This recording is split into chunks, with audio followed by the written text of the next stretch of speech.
आप सभी भाई लोगों को मेरा नमस्कार। YouTube channel Devansh Hindi classes में आपका हार्दिक अभिनंदन है और मैं आपका आभारी हूँ क्योंकि आप बराबर मेरा साथ दे रहे हो। आपके साथ देने से ही मैं ये सब कुछ कर पा रहा हूँ, तो बहुत बहुत धन्यवाद आपको। बराबर आप देखते रहिए। देखिए, अपना टॉपिक जो चल रहा था और वो टॉपिक चल रहा था अपना हिंदी साहित्य के इतिहास काल के अंतर्गत आदिकाल आपका हो गया, उसकी विशेषता हो गई, आदिकाल का नामकरण जो है वो भी हो गया और कौन कौन सी काव्यधारा आदिकाल में विकसित हुई थी वो भी, और उसकी विशेषता। तो अब अपने दूसरे पार्ट जो मैंने वीडियो डाली थी उसमें भक्ति काल को लेकर बात की थी। तो भक्ति काल के अंतर्गत सगुण काव्यधारा और निर्गुण काव्यधारा, उन दोनों की विशेषता, सगुण क्या है, निर्गुण क्या है, और उन दोनों की अलग अलग विशेषता मैंने आपको बता दी है। मैंने आपसे बोला था कि स्टेप बाय स्टेप हर चीज़ को लेंगे तो सारी चीज़ें समझ आएंगी। तो अब जो है भाई, सगुण के अंतर्गत कौन कौन सी काव्यधारा है, निर्गुण के अंतर कौन कौन सी काव्यधारा है। तो सगुण के अंदर भी दो हैं, निर्गुण के अंदर भी दो हैं, तो दो दो चार आपकी, जिसमें राम काव्य की विशेषता है, कृष्ण काव्यधारा की विशेषताएँ हैं, संत काव्यधारा की विशेषताएँ हैं और प्रेम मार्गी काव्यधारा की विशेषता है। तो इनको एक एक करके अपन थोड़ा सा समझ लेते हैं। अब देखिए, आपको मैंने हिंदी साहित्य के इतिहास में भक्ति काल जो था उसको मैंने क्लियर कर दिया। भक्ति काल के समय सीमा 13 से 75 से लेकर 1700 तक है। भक्ति काल सगुण और निर्गुण, उसका डायग्राम भी पूरा मैंने आपको बना के बता दिया है। अब अपन जो बात करेंगे वो सिर्फ सगुण जो काव्यधारा है, तो सगुण जो काव्यधारा है जिसमें आपको सगुण काव्यधारा, अब सगुण काव्यधारा के अंतर्गत आपकी कौन सी है? दो। पहली कौन सी है आपकी? पहली आपकी क्या है? राम काव्यधारा। और दूसरी आपकी कौन सी है? कृष्ण काव्यधारा। तो इन दोनों पर ही अपन चर्चा करेंगे। पहले अपन राम काव्यधारा पर चर्चा करेंगे। तो देखिए, राम काव्यधारा जो भक्ति काल का जो विकास हुआ है वो किन परिस्थितियों की देन था वो मैंने आपको बताया था। अरे, सामाजिक, धार्मिक, राजनीतिक, सांस्कृतिक, आर्थिक, ये सारी समय जब बदलता है, समय परिवर्तनशील है, तो समाज के क्षेत्र में, धर्म के क्षेत्र में, राजनीति के क्षेत्र में, संस्कृति के क्षेत्र में ऑटोमेटिक बदलाव होते चलते हैं। तो आदिकाल में था ऑटोमेटिक भगवान के प्रति आत्मिक भाव हुआ, तो उसमें क्या हो गया? भक्ति काल का उदय हो गया। और भक्ति काल के उदय के विषय में मैंने आपको बताया था कि सर्वप्रथम दक्षिण भारत से आलवार संतों ने इसकी, जिसमें रामानुजाचार्य आचार्य जो थे और आचार्यों में जो मैंने नाम आपको बताए थे, जिसमें रामानंद जी का नाम भी है, समझ लो आप। तो कुछ आचार्य जो उत्तर भारत में उन्होंने बहुत महत्वपूर्ण योगदान दिया, आलवार संतों ने इसको शुरुआत की और आचार्यों ने इसको प्रगति आगे बढ़ा दी, और उत्तर से लेकर दक्षिण और पूर्व से लेकर पश्चिम तक पूरे भारत में भक्ति आंदोलन छिड़ गया। तो यहाँ राम काव्यधारा है। तो राम काव्यधारा, तो राम काव्य जो धारा है, इसके सर्वप्रथम जो वो माने जाते हैं कि राम काव्यधारा को बढ़ाने का श्रेय जो दिया जाता है वो किसको दिया जाता है? रामानंद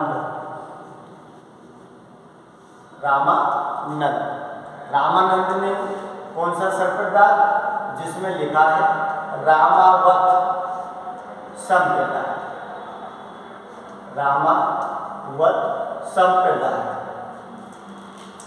रामावत संप्रदाय के माध्यम से उन्होंने राम की कैसे सगुण और निर्गुण, सगुण और निर्गुण दोनों ही रूपों का वर्ण, दोनों ही रूपों का, सगुण और निर्गुण दोनों ही रूपों का वर्णन किया है रामानंद जी ने। समझ लो आप। तो रामानंद जी सगुण को भी मानने वाले थे और निर्गुण को भी मानने वाले थे। समझ लो। तो इन्होंने क्या किया, रामावत संप्रदाय, तो रामावत संप्रदाय के माध्यम से उन्होंने राम की भक्ति की शुरुआत की और राम काव्यधारा को आगे बढ़ाने का काम किया। और रामावत संप्रदाय में राम का जो कहते हैं कि विष्णु जी के जो अवतार के रूप में हैं, उनका सगुण और निर्गुण दोनों ही रूपों का उन्होंने वर्णन किया है। रामानंद जी के गुरु कौन थे? राघवानंद।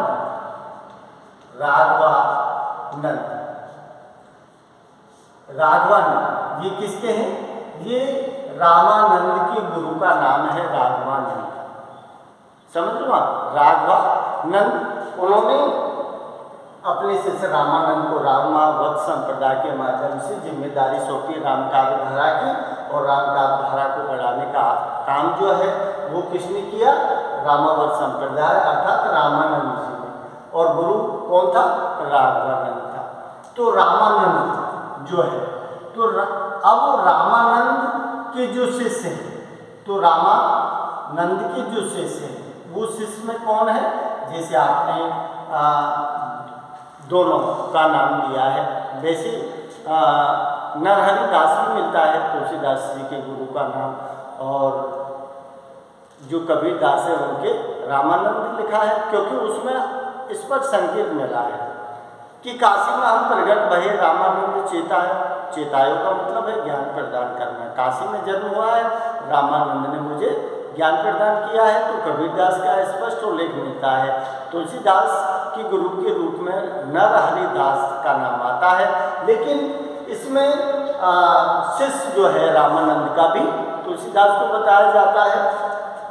तो इसके जो शिष्य हैं इसमें दोनों दिखाए हैं, जिसमें एक तुलसी है, एक कौन है? एक तुलसीदास है, और एक कौन है? कबीरदास। तो ये किस में चला गया? एक सगुण में चला गया, और एक किस में गया? एक निर्गुण में चला गया। जो शिष्य हैं जो क्या किए हैं कि तुलसीदास सगुण में चले गए, कबीरदास निर्गुण में चले गए। जब कारण क्या था कि तुलसीदास जो है वो क्या है? वो उच्च कुल में जन्म हुआ है, इसका मतलब है ब्राह्मण है, और ये कौन है? निम्न। ये कौन है? ये निम्न वर्ण में जन्म हुआ है। ये ही कारण है कि दोनों काव्यधाराएं अलग अलग बट गई। जो उच्च कुल में जन्म हुए तुलसीदास सूरदास, उन्होंने ब्रह्म का साकार रूप का वर्णन कर दिया, और जब निम्न वर्ण में जन्म लेने वाले जो कबीरदास हैं उनको मंदिर मस्जिदों में कहीं भी प्रवेश नहीं दिया गया, तो उन्होंने अपना मत, अपना सिद्धांत भगवान की शुद्धता और मन की पवित्रता शुद्धता पर बल देकर संगीत, हरि कीर्तन, भजन करके उसको प्राप्त करने का संकेत उन्होंने कर दिया, और अपने निर्गुण काव्यधारा का विकास कर दिया। तो ये क्या है? राम काव्यधारा जो रामानंद जी ने रामावत संप्रदाय के माध्यम से चलाई है, और रामानंद जी सगुण और निर्गुण दोनों ही रूपों का वर्णन करते हैं, दोनों ही रूपों का। तो रामानंद जी के गुरु का नाम क्या है? राघवानंद है। रामानंद जी के से तुलसी और कबीर दोनों को ही दिखाया है। अब देखिए यहाँ जो दिया है कि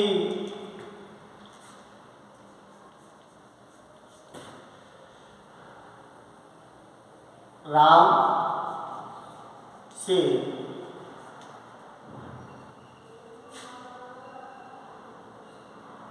संबंधित संप्रदाय, राम से संबंधित संप्रदाय, जिसमें एक नाम को क्या लिखा है? श्री संप्रदाय। श्री संप्रदाय है, और दूसरा कौन सा है? दूसरा दिया है आपका ब्रह्म संप्रदाय। ब्रह्म संप्रदाय, ब्रह्म संप्रदाय दिया है। तो ब्रह्म संप्रदाय, श्री संप्रदाय, ये कौन है? रामानुज, रामानुजाचार्य, रामानुजाचार्य हैं। और ये कौन है? ये माधवाचार्य। तो रामानुजाचार्य और माधवाचार्य ये राम संबंधित संप्रदाय से संबंधित हैं, जिन्होंने श्री संप्रदाय की स्थापना की। श्री संप्रदाय की स्थापना किसने की है? रामानुजाचार्य ने की है। और ब्रह्म संप्रदाय माधवाचार्य ने की है। तो इन्होंने अपना बहुत बड़ा योगदान इसमें राम काव्यधारा, राम जो काव्यधारा है उसको आगे बढ़ाने में इनका पूर्ण योगदान रहा है, जिसमें श्री संप्रदाय रामानुजाचार्य, ब्रह्म संप्रदाय माधवाचार्य। अब देखिए रामानंद जो रामानंद संप्रदाय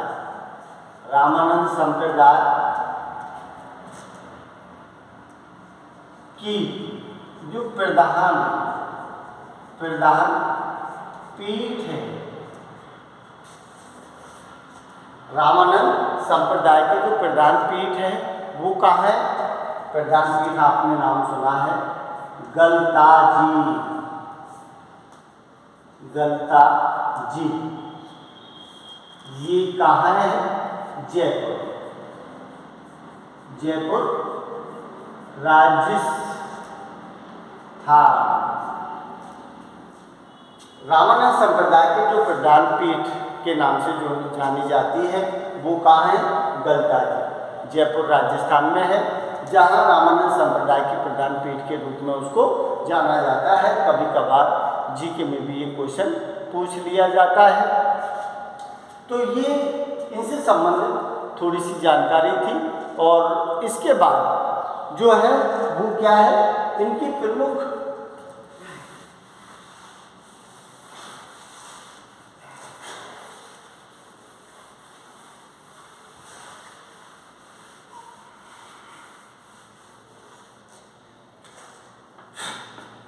अब देखिए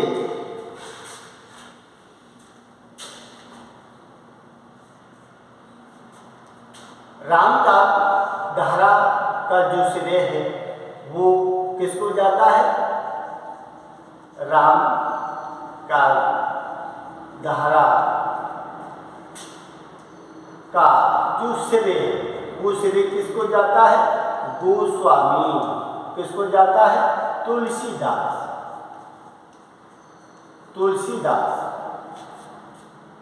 क्योंकि राम का धारा का एक तुलसीदास को बरगद वट के नाम से जाने जाते हैं, जो स्थायी हैं, जो दुनिया में अमर हो चुके हैं, जिन्होंने रामचरितमानस जैसी प्रबंध काव्य को लिखा है, जो कि भारतवासी जो लोग हैं उनके हृदय में वो सम्मान के साथ आज भी रचा बसा हुआ है। तो तुलसीदास को नहीं भूला जा सकता, क्योंकि बहुत बड़ा योगदान है इस परंपरा में। तो देखिए समन्वय की विराट चेष्टा, समन्वय की विराट चेष्टा किसको? समन्वय की विराट चेष्टा किसने कहा है? हजारी प्रसाद द्विवेदी। हजारी प्रसाद द्विवेदी समन्वय। अब समन्वय क्या है? अरे समन्वय का मतलब है जो विरोधात्मक स्थिति थी ना, उन सबका समन्वय समझौता करा दिया तुलसीदास ने। इसीलिए तुलसीदास के काव्य को समन्वय की विराट चेष्टा कहा जाता है। और तुलसीदास को समन्वय की विराट चेष्टा किसने कहा है? आचार्य हजारी प्रसाद द्विवेदी जी ने। कभी कभार इसको जीके में पूछ लिया जाता है कि तुलसीदास के विषय में समन्वय की विराट चेष्टा किसने कहा है तुलसीदास के काव्य को? तो ध्यान रखना, आचार्य हजारी प्रसाद द्विवेदी ने कहा। अब देखिए इसके बाद में जो लिखा है आपका तो कौन है? लोकनायक तुलसीदास को लोकनायक किसने कहा है? लोकनायक किसने कहा है? डॉक्टर जॉर्ज क्या है? ग्रियर्सन। डॉक्टर जॉर्ज ग्रियर्सन ने कहा है तुलसीदास को लोकनायक कहा है। और इसी के साथ में क्या कहा है? जातीय कवि के नाम से भी संबोधित किया गया है। उसके बाद में जो दिया है तुलसीदास, देखिए तुलसीदास जी जो है, तुलसीदास ध्यान रखना किसके समकालीन कवि थे, ये भी जीके में तो बहुत बार पूछते हैं। तो तुलसीदास, क्योंकि मध्यकाल की बात हो रही है और समय सीमा क्या चल रही है, जो आपकी 1375 से 1700 को मानी है, तो 1700-1500 के बीच में जन्म हुआ है। तो तुलसीदास का जो तुलसीदास है, तुलसीदास किसके समकालीन थे? ध्यान रखना, ये किसके समकालीन है? ये अकबर के समकालीन कवि हैं। ये जीके में बहुत बार पूछा जाता है कि तुलसीदास किसके समकालीन कवि थे, तो अकबर के समकालीन कवि हैं। उसके बाद में जो दिया है आपका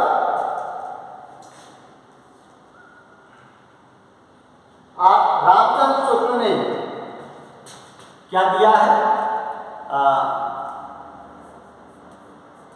भारतीय जनता का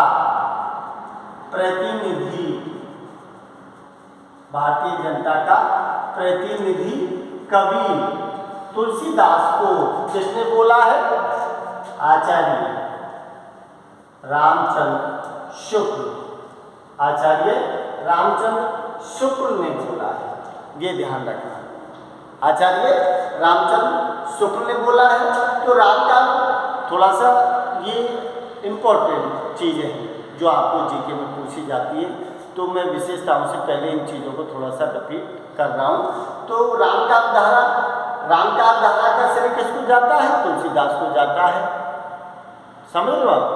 और तुलसीदास के विषय में समन्वय की विराट चेष्टा किसने कहा है? तुलसीदास को आचार्य अजय प्रसाद द्विवेदी ने कहा है। तुलसीदास को लोकनायक और जातीय कवि किसने कहा है? डॉक्टर जॉर्ज ग्रियर्सन ने कहा है। तुलसीदास किसके समकालीन कवि हैं? तो वो कौन है? अकबर के समकालीन कवि हैं। और भारतीय जनता का प्रतिनिधि कवि, ये शब्द किसने कहे? आचार्य रामचंद्र शुक्ल ने कहे। तो इन सारी चीज़ों को ध्यान रखें। अब देखिए, इसके बाद में बात आती है अपनी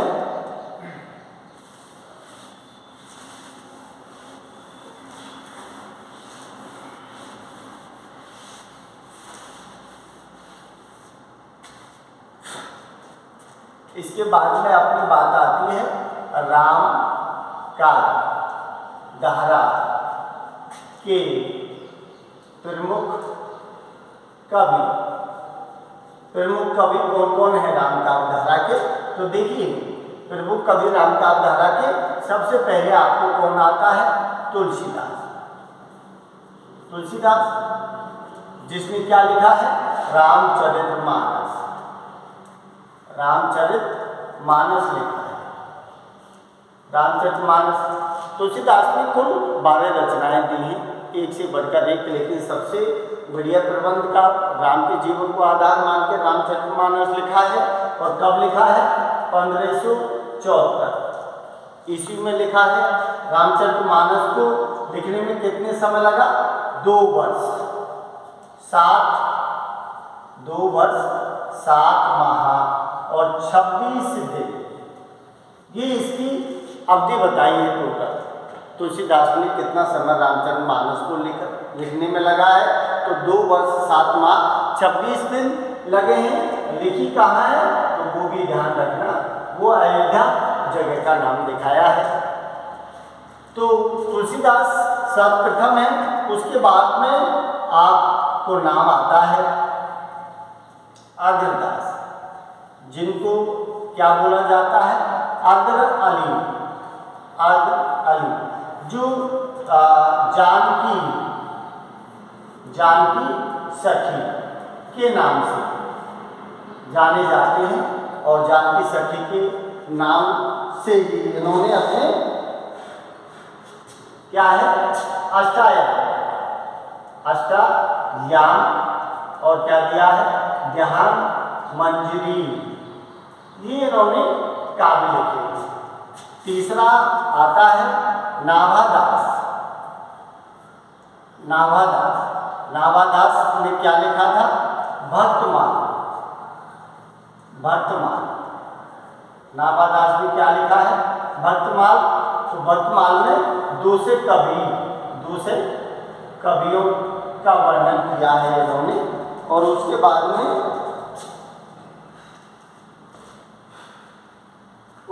में आपका इसी परंपरा से जुड़ता है केशवदास ने क्या लिखा है, रामचंद्रिका, कवि प्रिया, रसिक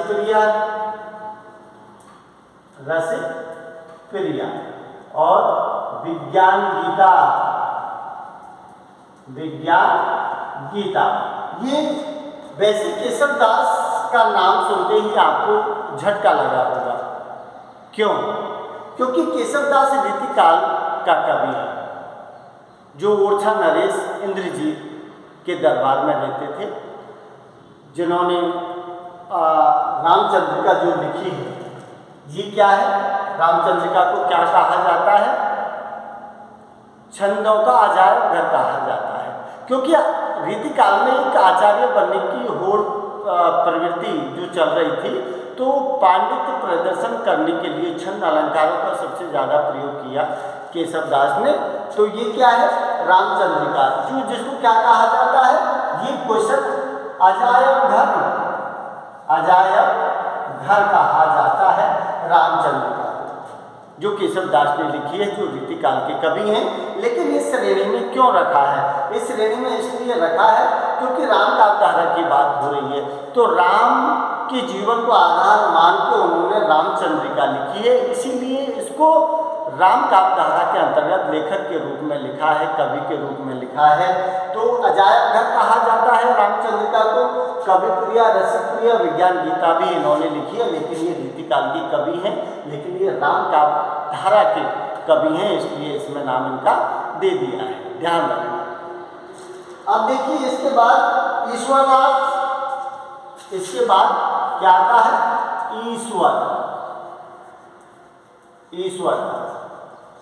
ईश्वरदास आता है। और ईश्वरदास ने जो लिखा है, भरत मिलाप अंगद पे, क्या लिखा है, भरत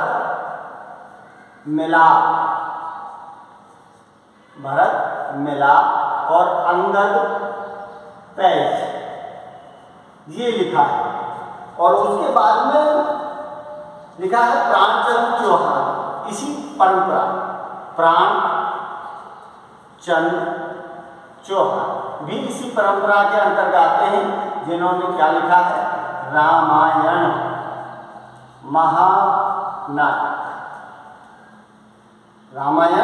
महानाटक लिखा है। 7वें नंबर पे दिया है हृदय